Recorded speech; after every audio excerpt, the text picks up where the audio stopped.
الرحيم وضرب الله مثلا للذين كفروا امرأة فرعون എന്ന് പറഞ്ഞാൽ ഫിർഔനിന്റെ ഭാര്യ. وضرب الله مثلا للذين آمنوا امرأة فرعون إذ قالت رب ابن لي عندك بيتا في الجنة ونجني من فرعون وعمله ونجني من القوم الظالمين ومريم ابنة عمران التي أحصنت فرجها فنفخنا فيه من روحنا وصدقت بكلمات ربها وكتبه وكانت من القانتين وضرب الله مثلا للذين آمنوا امرأة فرعون സത്യവിശ്വാസികളുടെ ജീവിത വിജയത്തിന്റെ ഉദാഹരണം ആസിയ ബീവിയാണ്, ഫറോവയുടെ ഭാര്യയാണ്. ഇത് ഖാലത്ത്, ഫറോവ ചുട്ടുപഴുപ്പിച്ച കുന്തമുനകൾ ഉപയോഗിച്ച് ആസിയ ബീവിയുടെ ശരീരഭാഗങ്ങളിൽ കുത്തുകയും അവരെ വേദനിപ്പിക്കുകയും മുറിവാക്കുകയും ചെയ്ത് ചുട്ടുപൊള്ളുന്ന മണലിൽ കിടത്തി ആ മഹദിയെ ദാരുണമായി ഇഞ്ചിഞ്ചായി കൊന്നുകൊണ്ടിരിക്കുമ്പോഴും ആ മഹദി പറഞ്ഞ വാക്ക് റബ്ബി ബിനിലീ ഇൻദക ബൈതൻ ഫിൽ ജന്ന, അല്ലാഹുവേ നിന്റെ സ്വർഗ്ഗലോകത്തൊരു വീട് എനിക്ക് തരണമേ.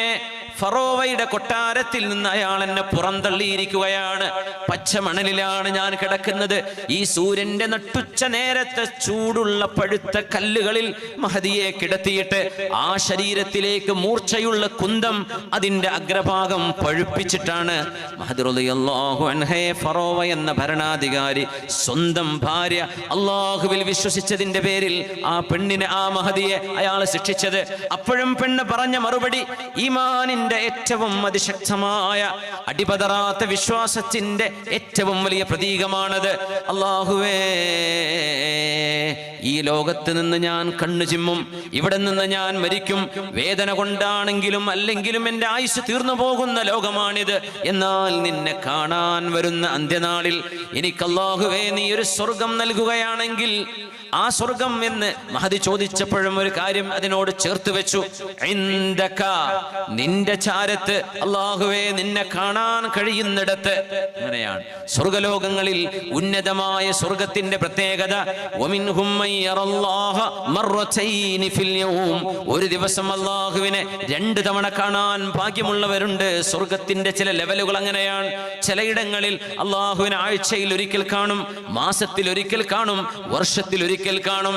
എന്നാൽ നിരന്തരം അല്ലാഹുവിന്റെ സാമീപ്യം അറിയാൻ കഴിയുന്ന ഒരിടത്ത് റബ്ബേ നീ എനിക്കൊരു വീട് പണിതു തരേണമേ എന്ന് അല്ലാഹുവിനോട് പ്രാർത്ഥിച്ച ആസിയ ബീവിയാണ് സത്യവിശ്വാസിനികളുടെ ഉദാഹരണം.